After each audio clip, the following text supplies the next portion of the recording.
I ask her for a signed contract on my side, I get a citation that's not signed. The citation wasn't even signed by the arresting officer, it's by somebody else, and it has comments in it that says I said something, and I would appreciate eye contact, sir. Okay, if the judge is not giving you eye contact, you're wasting your time at this point. He's not listening to you. But let's go back to the oath thing. A lot of people think that the sovereign citizens want that oath because they're just trying to be persnickety, right? I mean, they're just trying to throw a monkey wrench in the proceedings. They demand this and demand that. Sovereign citizens do a lot of that. They love to request things that they think that the other person, the authority figure, has to produce, and that gives them a feeling of power. That's the reason why they demand the officer's badge number all the time. I've explained this before. They want the officer's badge number simply because they think that the officer has to produce it. So this gives them an opportunity to sort of push the officer around a little. Gives them that feeling of control. But in the case of the oath, that's not really quite the case at all. The reason why they need the oath has to go back to the social contract. See, they don't believe in it. The social contract is this ideal that when you are born into this world, you are born under a contract to have to obey the laws, right? I mean, so there is no point in time where you sign a contract where you say, okay, I understand the speed limits and I agree to obey them, right? It's just understood that if you're born, that you have to obey these rules. And so this is what they call a social contract. You essentially sign the contract by being born, and they don't believe in that. The trouble is that under normal circumstances, the same would apply to the judge. So the judge could simply say, I'm going to throw you in jail for 2 years for no real good reason. I mean, after all, it's against the law for me to do so, but I never agreed to obey the laws, right? Well, what prevents that from happening is that the judge swears an oath to the Constitution. And therefore, that oath is a contract that binds the judge to the laws of the land. And it's the same for the police officers. They take an oath to the Constitution, and therefore, that's what forces them to have to obey the laws. But since sovereign citizens don't take such an oath, therefore, they don't have to obey any of the laws. So it sort of makes sense in a way. What's really strange about it is that according to this scheme, only a saved individual could actually be a judge. Because after all, what good is the oath if you're swearing to God and you don't believe in God, right? So according to this ideal, only Christians could be judges, and really they would have to be saved, right? They would have to believe that Jesus Christ is their Savior and Lord. And for some reason, they have not picked up on that too much. I have hardly ever heard that. And if they ever get a hold of that, I have a feeling that's what they're going to be starting to lean on. So please don't tell them about this, okay? Don't give them any more ideas.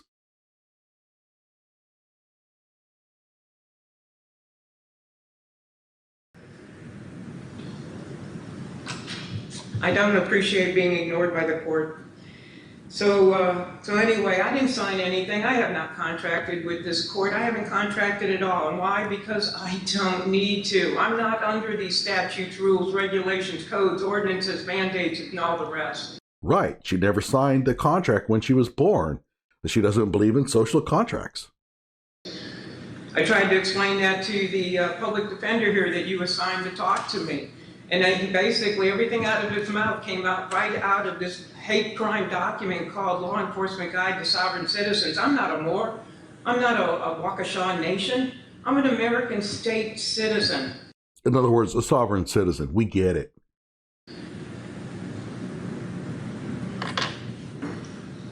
Okay. To call somebody a sovereign citizen is slander. To put it in writing is libel. Sovereign is a king, somebody who is governing, self-governing. Citizen is somebody who works for another. As I said before in my last video, they really reject the sovereign citizen moniker, not because it's a misnomer or an oxymoron, but only because it got to the point where the term started becoming that of ridicule, and they didn't like it. They started to bridle under it, and so instead, they decided, well, we're just not going to be allowed ourselves to be called sovereign citizens anymore, and that's really what's driving this. Does it matter? I mean, whatever you were called makes no difference. Ultimately, you're either right in the eyes of the law or you're wrong. It's an oxymoron. It's not even real, and yet law enforcement wants to act on that kind of foolishness. Even the public defender here believes in it. I'm a private living woman. My responsibility is to balance the accounts of the public, the public all caps name, and to keep the public charitable trust in balance. Roosevelt put us on an all debit system, and these credits have been stolen from the people. And all I'm trying to do is my responsibility here. So I'm planning to subrogate this. If you look at the second document, or maybe you already have, and you've seen the list of people I will send it to.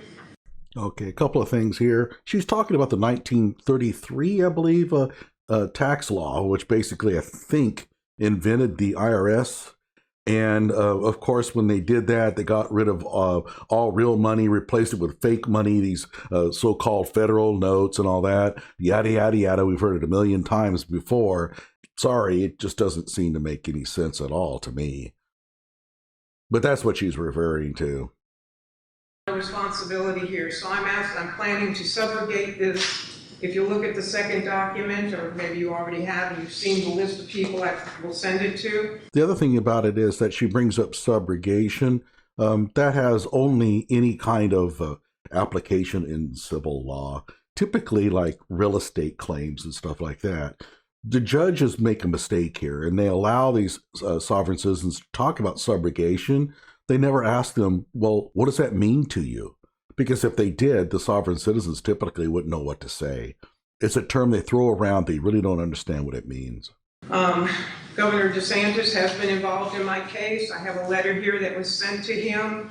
If you would like to see that, let's see. Maybe it's in one of the other files. Sending a letter to somebody doesn't mean that they're involved in your case. Anyway, he has been involved in this as well, because he is also part of the problem here, in that he is not assisting the Americans within this state to be safe from the harm that is being caused by this system, by the law enforcement officers and deputies who are not educated as to who we are. Well, first of all, Ron DeSantis is not going to be anti-cop. I'm afraid to disappoint you. And the other one is that Ron DeSantis is not going to get involved in trying to allow people to drive like bats out of hell on the freeway at 90 miles per hour without any kind of repercussion. I mean, whatever you say about Ron DeSantis, and frankly, I like him myself, but whatever you have to say about him, I mean, he's not going to be pro-crime. And he certainly doesn't believe that you're not bound by the rules of society just simply because you didn't sign a contract when you were born. I had sat down, I had noticed both the police chief and the sheriff on 2 different occasions. They have my fee schedule as to what I'll be charging when this is all over, and I have to come back and have my rights restored and my property restored. My car was towed from in front of the police station. That's where I was when all this happened. I was in talking to Chief Rickerson. I went in and I noticed both the chief and the sheriff, the clerk of court, and the property appraiser when I got here back in March. Okay, so she's talking about an appraiser. That it looks to me like what we have here is a person who's not paying their property taxes or something like that, and somehow was able to escalate this thing into a felony. I'm not sure. Most likely, she probably placed a lien on like the judge's property or something like that. And yeah, that's a felony, and you can go to prison for that. And this is one of the unfortunate things about the sovereign citizen movement is you have people on the sidelines. And I put out a video here just recently where I pretty well shamed a person. Well, not really. I mean, that person has no shame. I try to shame a person to being quiet and quit encouraging people to go up here and do this kind of crap because they're going to prison. And whatever you have to say about her, okay, she's probably a nice lady. I don't think that she would ever hurt anybody. She probably doesn't think that filing liens against people is really all that serious a deal. She doesn't understand the implications of that. She was just told that that's what you can do to get even, and therefore that's what she's doing. So I don't think that she really means any harm, but the sovereign citizen cheerleaders on the side are pushing her up there, and they're going to let her take the fall, and that's really unfortunate. This is where I have very little sympathy for the people on the sidelines. She's 73 years old. She just simply doesn't understand. You also notice that she mentioned something about a fee schedule. Where does that come from? Well, it comes from a court case that took place, I think, about 40 years ago. It was actually kind of a more of a First Amendment auditing type of thing, where a person was actually arrested for filming police, and the Supreme Court in that case levied a fine against the police department for, like, I think it was like $10,000 or something like that. Wouldn't have come anywhere near close enough to pay for all the legal fees, but whatever. And so what happened is that they took this into thinking that, well, that must be the fee that you have to pay if you do wrong. If you violate somebody's rights, it must be like a $10,000 fine. And so they turned that into a fee schedule. So they think that if you violate their rights, you automatically have to fork this money over. Of course, it's all hogwash. That I was an American state citizen and I'm not a U.S. citizen. They were both noticed. They've both been noticed twice. And along with that was the fee schedule of what I charge when my rights are violated. I was talking with the police chief for the fourth time. We have sat down and had 4 conversations on how we educate the officers to know the difference so people are not harmed on the side of the road. I wasn't even on the side of the road. I was parked in front of the police station when all this went down. I wasn't even in my car. This officer got in my face back in April, and he stood there. I was meeting with the police chief, Chief Rickerson. At that time, he was an interim police chief. And this officer barged into our discussion and got in my face and started spitting on me with his saliva. He was like this close to me, yelling at me, telling me, I'm a police officer for 25 years, and I've dealt with plenty of people like you. And he went on and on and on, okay? The fact is that she's going through what she would consider the evidence supporting her in this case, which is this is not the time for it. The judge isn't even stopping her. I mean, most judges would say, look, this is not the time to bring these things up. The judge is probably just basically doing some casework on the side. If he's teaching a night class, he's probably grading papers. He's not even paying attention to her. No, he hasn't dealt with anybody like me because I know my rights. And I've studied this. Why? Because you could not get through the 2020 election and not know that there's something seriously wrong with this country. And I have seen this coming for many, many years. I studied it with my husband. My husband passed back in 2010. In July of 2016, I read an article that the Pope had relinquished our Social Security accounts to the U.S. Treasury, and I knew something had changed, something was up, and I went looking. And when I went looking, I found at least 20 organizations trying to help people come out of slavery, come out of this U.S. citizen slavery. You're a slave to the British Crown, which is the administrative arm, to the... What did I tell you? In the previous video, I said that one of the hallmarks of sovereign citizenry, well, not all of them, but one of the very common arguments is that we never really did win the Revolutionary War. The British still control us through our court system. And so that's what she's exactly talking about. You'll also notice that she brings up the Pope. I'm surprised she hasn't mentioned Freemasons, which are also the whipping boy of the sovereign citizenry, which, you know, by the way, kind of pisses me off a little, if you get my drift. But what's the real culprit here? And this is where the people who have done the psychology angle on these sovereign citizens really don't quite understand. There is something about the sort of gullibility that occurs when people read things in print and cannot distinguish between lies and truth. When we see a web page that's written in Comic Sans font and, you know, has the graphics are all in the wrong place, they overlap with each other, most of us look at this and say, this is really amateurish. There is no way that this is actually credible, but they can't. They don't see that. They read this, and the very fact that the words are printed on a web page gives them instant credibility. So they can't filter garbage from credible sources. I mean, it's just an inability. I mean, they don't have that filter in them. And so they read this on a web page, and because it's written on a web page and it's presented in front of them, they have to take it for gospel, because the idea that somebody would actually put falsehoods on a web page and present it to them is something that they just don't understand that. I mean, it's not something that hits them. It's like some people have the same problem with people who lie to them. We call them gullible, but they hear these words coming out of a person's mouth, and the notion that this person could be lying just doesn't dawn on them. And it affects all of us. We're all guilty of this to a certain extent. They're just a little bit less perceptive than we are. The Pope, which is the financial arm, into Washington, D.C., the District of Columbia, which is the military arm of the one world government. Gee, I wonder why the judge is grading papers right now rather than paying rapt attention to her argument. Well, I don't go with that because I serve a king. I serve the Almighty King. That is who I am. I am a child of the King. I'm not. By the way, one of the things I find funny is how people think that the Freemasons and the Pope are like in cahoots to suppress the people. If there's two bodies that don't get along well, it's Freemasons and Catholics. And it maybe things have changed, but at one point, you could not be a Catholic and be a Freemason. They were blood enemies. And the reason why is probably because Freemasons held secret meetings. The church considered that to be satanic. I don't know. It goes back a long, long ways. I'm not a U.S. citizen.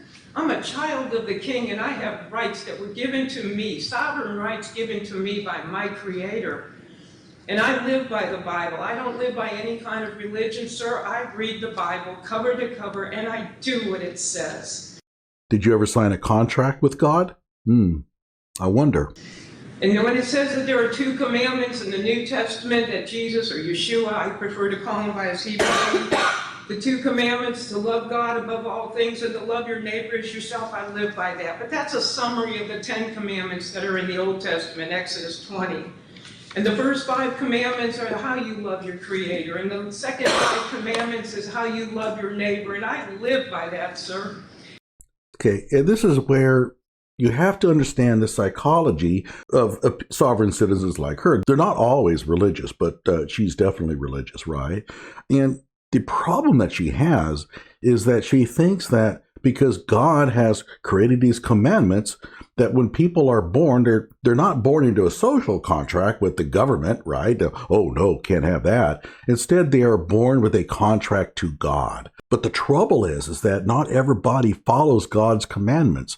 And there's a lot of religions out there, that don't believe in the God that she thinks. And what you do is you open yourself up for abuse. So according to her doctrine, a person who's born a Hindu can simply murder you because that Hindu hasn't entered into a contract with God. And he certainly hasn't entered into a contract with the law or government. So the idea somehow that not everybody is going to live according to God's will doesn't enter her mind. She thinks that the society is going to be such that everybody is understanding of the fact that when they are born, they're born under God's will and they will abide God's word. And unfortunately, we all know that's not going to happen. And to be true to her own word, a person should be able to get up and basically slaughter her, and there would be nothing that the law could do about it. After all, it's God's will as to what happens. It's God's prerogative to do something about it, not society, not the law. But I have a feeling that if she came home and found one of her loved ones murdered, she'd probably want the police to do something about it. And that's where all this breaks down. It all sounds great in theory until something terrible happens to you. And this officer had to break several of those commandments to put me into this system. He had to lie, and he had to steal my property. And if this is the system that this government or this for-profit corporation is trying to force on the people, then you guys should all be ashamed of yourself. I am asking, I'm not asking, I am demanding. See, a sovereign does not motion the court. A sovereign demands. I am demanding that this case be dismissed with prejudice because I'm going down for the count. I'll take whatever punishment you give me. And I think my 13 days in jail without signing anything. Okay, and here's where the sovereign citizens on the sidelines are going, yeah, you tell him. She's going to go to prison. She doesn't understand exactly what's in front of her. She thinks that what the judge is going to do is throw her in jail for a weekend or so, and she'll take that, right? She'll go down for the count. But it sounds to me like she's facing some serious prison time with all these felonies. And her friends on the sideline are basically cheering her on because they don't give a damn what happens to her. Just for comfort, should give you an idea of the fact that I finish what I start. I went into that jail, Your Honor. I was quite a surprise. I wasn't prepared for it. If it hadn't been that I took a couple in who were homeless, I probably would have ended up going home to a dead dog in a house full of crap.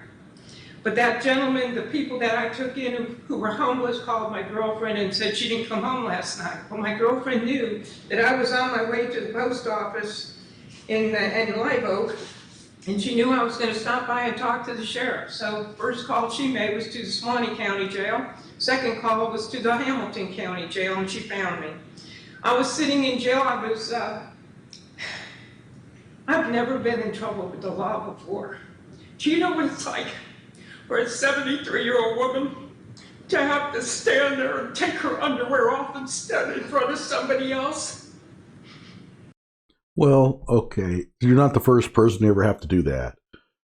The other thing is, I want everybody to understand, a lot of people are making a lot of fun of her. I have to actually admire her a little bit. She's got convictions, and she's standing by them. And so you do have to give her some credit for that. Unfortunately, what you don't have to do is encourage it, and don't encourage this. She needs somebody to step in and say, look, this is not worth it. You don't realize if you went to jail for I think she said something like 13 days and you're having this much trouble, wait till you go to prison. Jail is much easier. And you're facing some serious prison time here. So if you're having that much trouble, maybe, just maybe, you want to step back and think, I might want to have to get a lawyer and listen to this lawyer. And so unfortunately, her cronies inside Facebook and YouTube and stuff are cheering her on, pushing her forward. Of course, they don't care because they're not the ones that are going to have to go to prison. She is. And it's heartless, cruel, and frankly, I think that we need to be very careful about it. So my hat's off to her for fighting for what she believes in, standing up for what she believes in. She's sincere, okay? This is not an act. And a lot of people say, well, these sovereign citizens are putting on an act. She's sincere. And so we have to give her some of that credit. But this is also, as I said before, rocketing on a bobsled towards prison. She's in for a hard time unless somebody steps in. This is at a point where I think the judge needs to say, look, I can't let you go on defending yourself here. And I understand that in certain states, a judge has to kind of go along if the person wants to defend themselves. In some states, they have a lot more leeway. But if I'm a judge, I'm thinking, she's a 73-year-old woman. I don't want her to go to prison.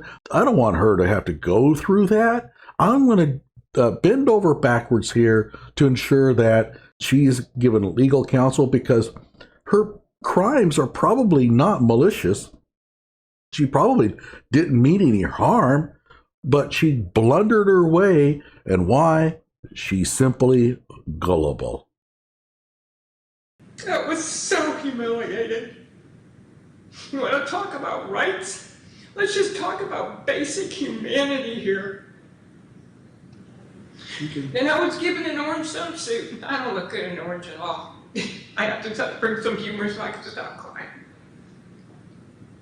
I wore that jumpsuit in my underwear for 13 straight days. Okay. Not sure I would be admitting that, but fine. Because I wouldn't sign your paperwork, because I would not come in contract with this corporation, this for-profit corporation. You're not a government, let's be honest. Because I wouldn't come in contract with you, I suffered extremely. I was 3 days in a row, I asked for a sweatshirt. I was freezing. You got a swamp cooler in that jail. It's loud and it's cold. And every guard was wearing a jacket. And every inmate had a sweatshirt except for me. 3 days, I asked for a sweatshirt. On the 4th day, when I asked, the guard said, "You don't sign out paperwork, you don't get nothing." Yeah, that's real sweet. There's a camera right above the toilet. Yeah, that's real sweet. You're sleeping on a steel bed. When I went and signed their paperwork, they gave me a mattress where the fabric was touching fabric. I have a 9-inch spread, thumb to little finger, and I can tell you that the padding of that mattress lay within a lump, 12 inches by 30 inches. The very first day in holding, I had a bruise on my tailbone from sitting on a steel bed. So, in summary, jail is no fun. That's what she's saying.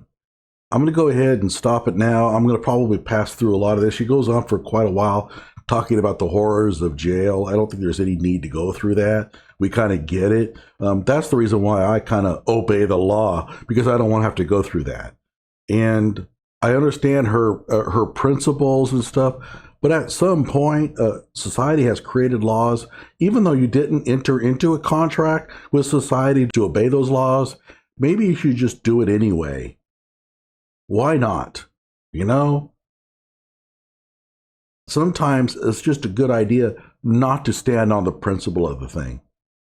Like my video, subscribe to my channel, and stay tuned for part 3, which should take care of the rest of this.